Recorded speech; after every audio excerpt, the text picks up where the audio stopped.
अस्सलाम वालेकुम, डॉक्टर सनिया बशीर हियर। कैसे हैं आप सब लोग? हेल्दी रमजान विद डायबिटीज टेलीकेयर का बहुत इंपॉर्टेंट टॉपिक कि ज़ियाबतीज के मरीज रमजान के महीने में रोजे रख सकते हैं या नहीं।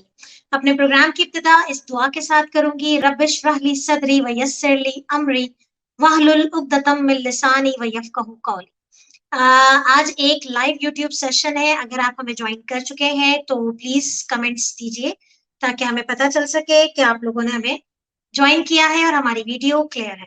सो ज़ियाबतीस के मरीज रमजान के महीने में जैसे ही रमजान की आमद होती है तो वो बहुत परेशान हो जाते हैं कि आया हम रमजान के महीने में रोजे रख सकेंगे या नहीं रख सकेंगे।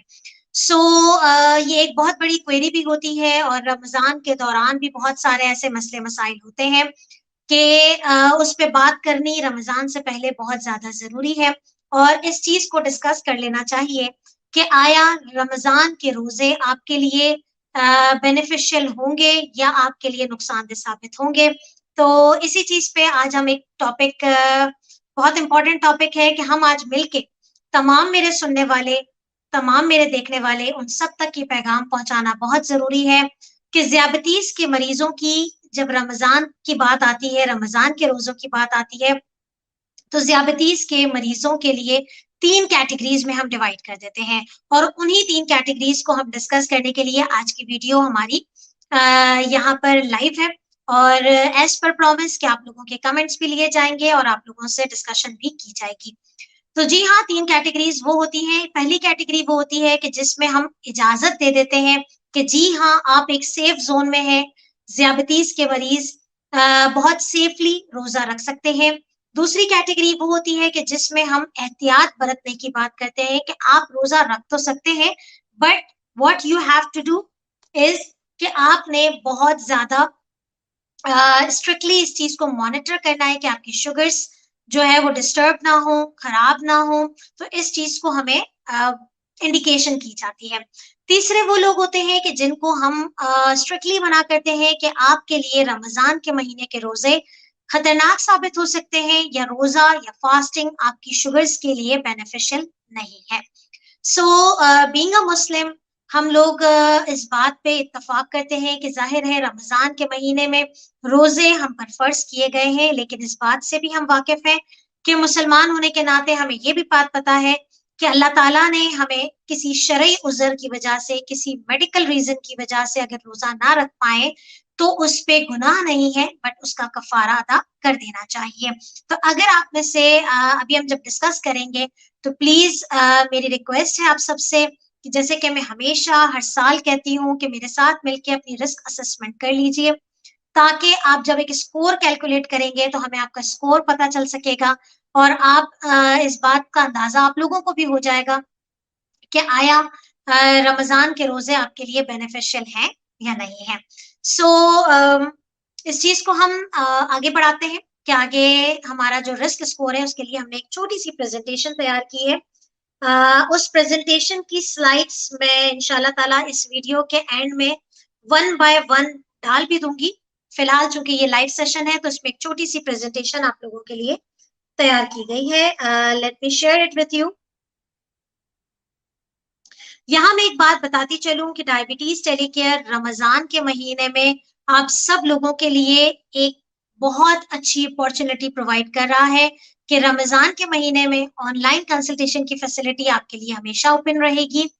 एक बहुत इंपॉर्टेंट अनाउंसमेंट भी है इस वीडियो में कि आप 30 डेज का हम एक पैकेज अनाउंस करने वाले हैं डायबिटीज टेलीकेयर के प्लेटफॉर्म से कि अगर आप रोजा रख लेते हैं तो अगर आपको रोजे के दौरान कोई परेशानी हो रही है तो आप फौरन से पेशतर हमसे कंसल्ट।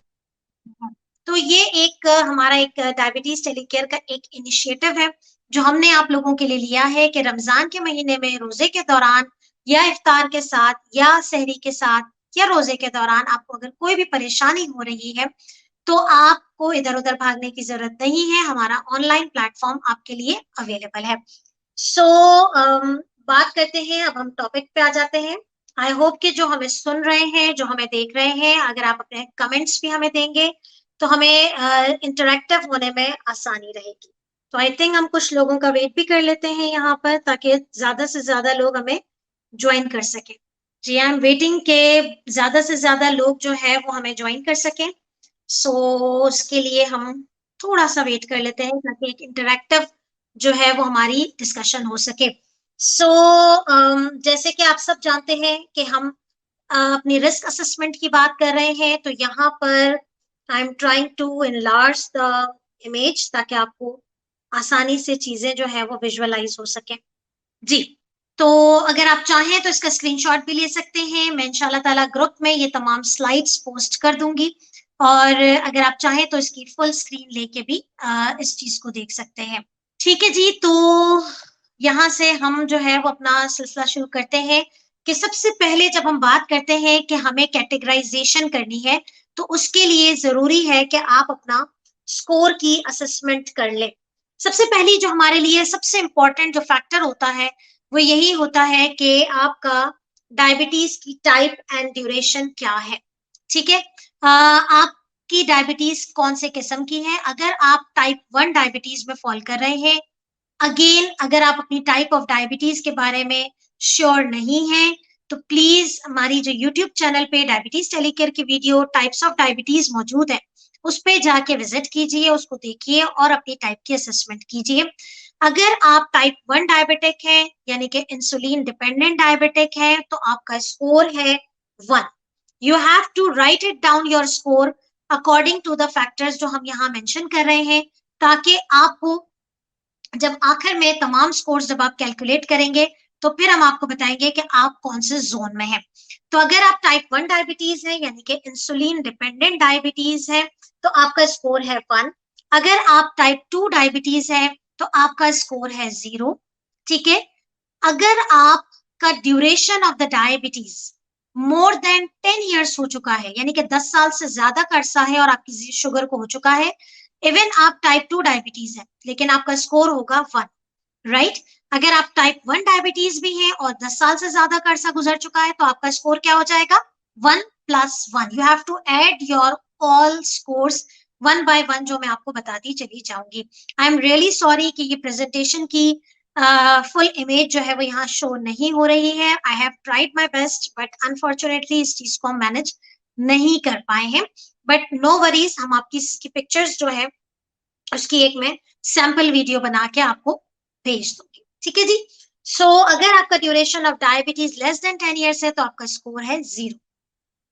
नेक्स्ट हमारे पास आ जाता है जो सेकेंड इंपॉर्टेंट फैक्टर है, वो ये है कि आपकी शुगर्स का कम होने का दौरानिया कितना है, कितना फ्रिक्वेंटली आपको हाइपोग्लाइसीमिया होता है। कितना फ्रिक्वेंटली आपको हाइपोग्लाइसीमिया होता है, बहुत इंपॉर्टेंट बात है ये। अगर आपका एक वो कैटेगरी होती है, अच्छा हाइपोग्लाइसीमिया पे हमारी डिटेल डिस्कशन अभी तक हुई नहीं है, लेकिन मैं एक बात बताती चलूं कि हमारे जो ओल्ड एज पेशेंट्स होते हैं या जिनको बहुत कॉम्प्लिकेटेड डायबिटीज होती है, अक्सर क्या होता है कि उनमें जब शुगर कम होती है तो वो बहुत वेल सेटल्ड बैठे होते हैं, लेकिन उनकी शुगर्स अगर आप चेक करें तो 50 होती है, 60 होती है, और बड़े हमारे पास पेशेंट्स आते हैं कि डॉक्टर इसकी शुगर इतनी हो जाती है या इनकी शुगर इतनी कम हो जाती है, बट उन्हें पता ही नहीं होता। This is really an alarming situation, जिसे हम कहते हैं हाइपोग्लाइसेमिया अनअवेयरनेस। और ये उन लोगों को होता है कि जिसमें कॉम्प्लिकेटेड डायबिटीज हो जाती है, अनकंट्रोल डायबिटीज होती है, जिसकी वजह से इतनी ज्यादा सिवियर न्यूरोपैथी हो जाती है कि वो हाइपोग्लाइसीमिया को डिटेक्ट नहीं कर सकते और उसके सिम्टम्स, उनकी अलामात को महसूस नहीं कर सकते हैं। तो अगर ऐसे कोई पेशेंट है तो उनका रिस्क स्कोर है 5। अगर आप अपने ग्रैंड पेरेंट्स के लिए या अपने ओल्ड पेरेंट्स के लिए, या अगर आपके घर में कोई डायबिटिक पेशेंट है, या अगर आप इटसेल्फ सुन रहे हैं और आपको ये बात पता है कि शुगर कम होने के अलामात आपके अंदर जाहिर नहीं होते हैं, आपका रिस्क स्कोर है 5। इसी तरीके से अगर वो पेशेंट्स हैं जिनको बार बार, अगर यहाँ पर एक बात मैं बताती चलूं कि हाइपोग्लाइसीमिया हम कहते किसे हैं, जिसकी शुगर 70 से नीचे होती है, तो ये हाइपोग्लाइसीमिया शुरू हो जाता है, माइल्ड होता है, देन मॉडरेट 60 से नीचे, और 50 से नीचे हो तो फिर सिवियर हाइपोग्लाइसीमिया कहलाता है। तो अगर आपकी शुगर्स बार बार कम होती हैं, रिकरेंट अटैक्स होते हैं हाइपोग्लाइसीमिया के, तो आपका रिस्क स्कोर है 4। अगर आपको रोजाना की बुनियाद पे माइल्ड सा कि दिन में एक दफा शुगर मेरी बड़ी लो हो जाती है, अक्सर लोग कहते हैं डॉक्टर साहब पिछले एक हफ्ते से रोजाना फास्टिंग 60 से नीचे आ रही है या 70 से नीचे आ रही है, डेली इस तरह के इवेंट्स हैं, तो आपका रिस्क स्कोर है 3। ठीक है। इसके अलावा आपका अगर हाइपोग्लाइसीमिया हफ्ते में 1 से 6 दफा हो रहा है, 2 दफा हो रहा है, 3 दफा हो रहा है, 4 दफा हो रहा है, आपका रिस्क स्कोर कहलाता है 2। ठीक है। इसी तरीके से अगर हफ्ते में सिर्फ एक दफा हो रहा है तो आपका रिस्क स्कोर है 1। और अगर बिल्कुल भी हाइपोग्लाइसीमिया नहीं है तो you are at the safe zone और आपका रिस्क स्कोर है 0। ठीक है जी। नेक्स्ट हमारे पास है नेक्स्ट फैक्टर जो हम रमजान से पहले बहुत जरूरी समझते हैं और अपने तमाम पेशेंट्स को इसीलिए 6 वीक्स पहले से हम इंटीमेट करते हैं कि do consult with your diabetes specialist doctor. और हम आप लोगों को डायबिटीज टेलीकेयर के प्लेटफॉर्म पे वेलकम करते हैं कि आप आइए और हमसे अपना टेस्ट लिखवाइए। Yes, HbA1c is a very important factor before Ramzan. अगर आप लोगों में से किसी ने भी HbA1c का टेस्ट अभी तक नहीं करवाया है तो गो अहेड अपना HbA1c चेक करवाइए। अगर आपका HbA1c स्टिल 9 से ज्यादा है तो आपका रिस्क स्कोर है 2। अगर 7.5 से 9 पे है तो रिस्क स्कोर है 1। और अगर लेस देन 7.5 है तो रिस्क स्कोर है 0। You are at safe zone. ठीक है जी। नंबर 4 फैक्टर है self monitoring of blood glucose, यानी कि खुद से घर में पिन प्रिक के जरिए शुगर का चेक करना।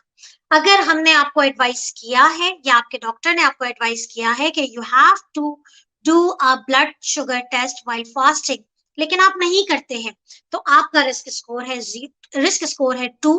यानी कि आप हाई रिस्क पे होते हैं थोड़े से, कि आपको कहा गया है, it means you need a strict checking of your blood sugar level, तो आपका रिस्क स्कोर है 2।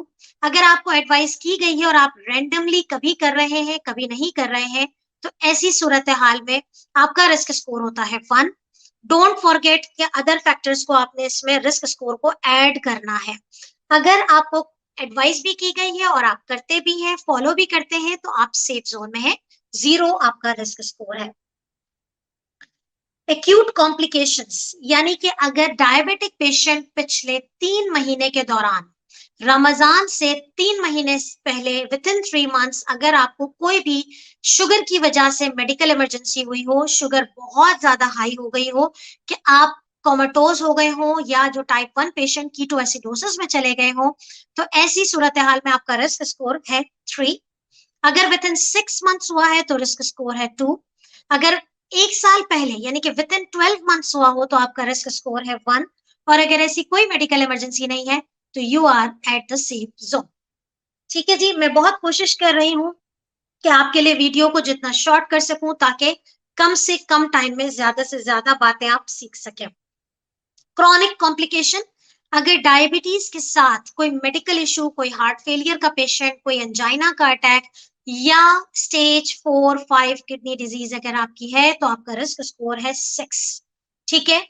अगर आपका सिर्फ किडनी फंक्शन डिरेंज हुआ हुआ है लेकिन बहुत ज्यादा 30-45 ml पर मिनट, यहाँ मैं अपने तमाम नए सुनने वालों को बता दूं कि अगर आपको ये नहीं पता कि EGFR क्या है या कैसे पता चलता है या ये क्या चीज है, तो प्लीज डायबिटीज टेलीकेयर के ऑफिशियल चैनल पे विजिट कीजिए और वहां पर जाके हमारा किडनी का जो पूरी प्लेलिस्ट में दिया हुआ है diabetes and kidney disease, please उसकी वीडियोस को कंप्लीटली देखिए ताकि यू कैन असेस कि इन तमाम चीजों की इंपॉर्टेंस क्या है।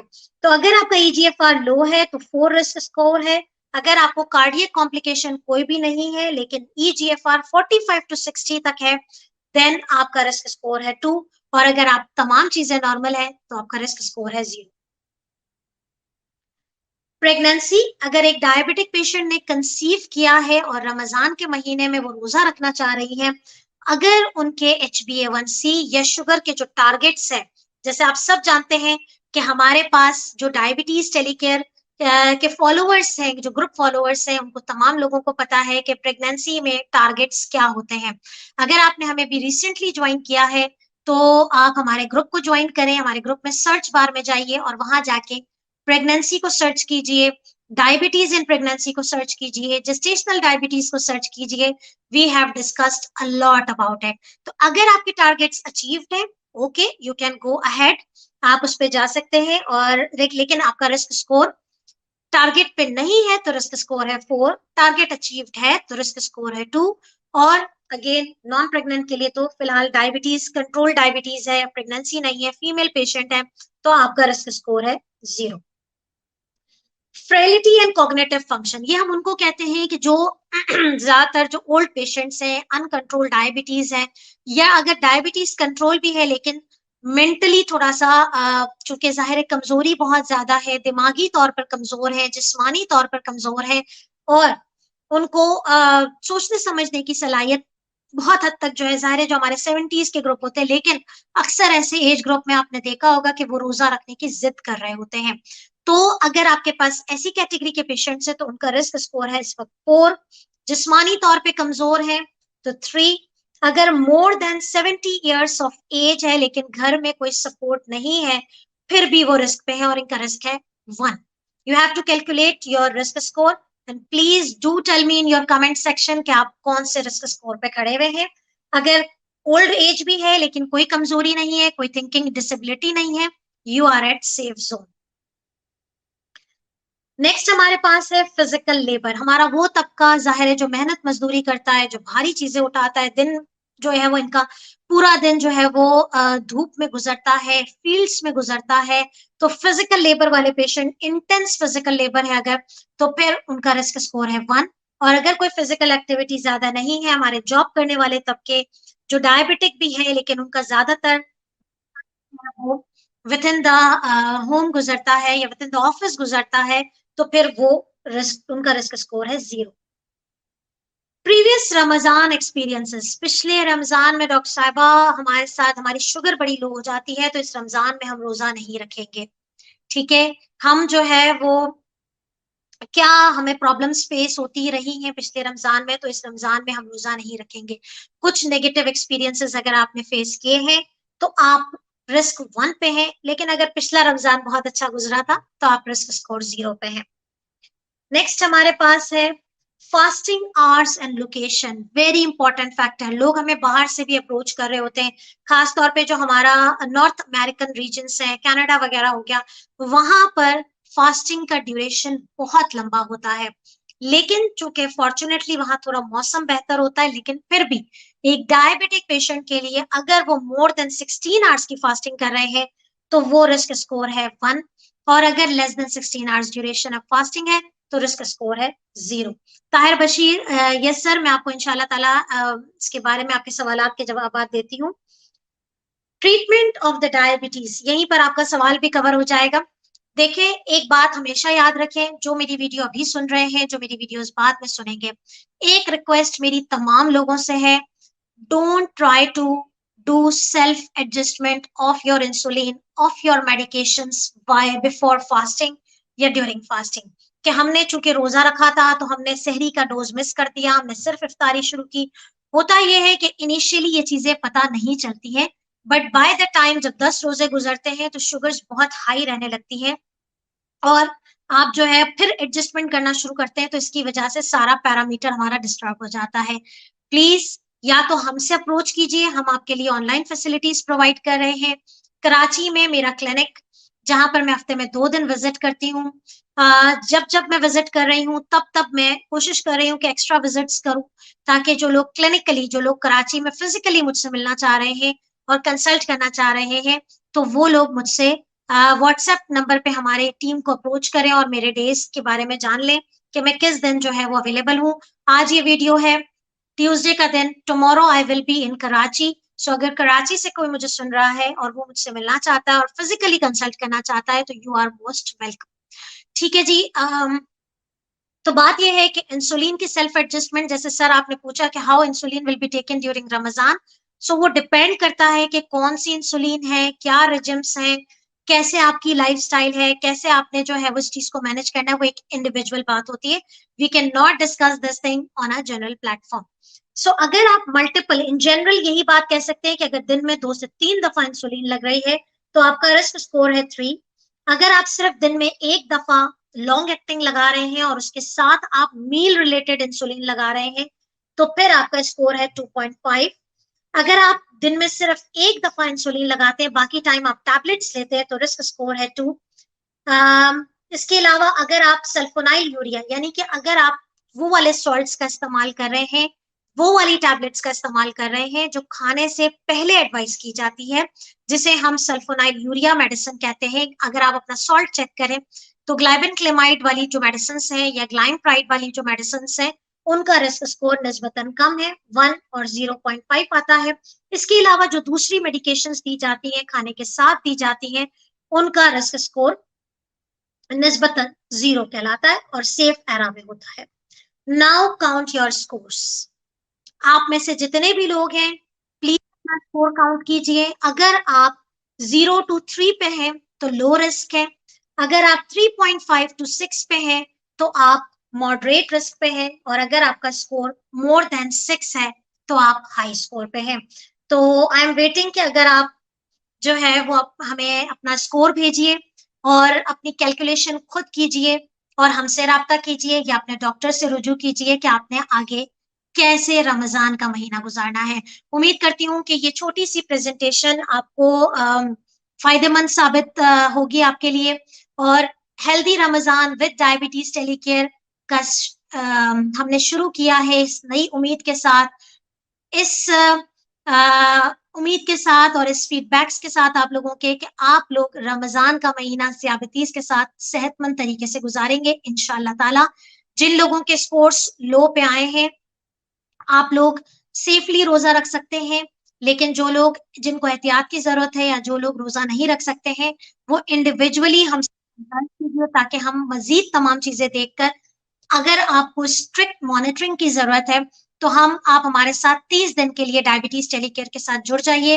डेली शुगर्स की ऑब्जर्वेशन हमारी जिम्मेदारी होगी।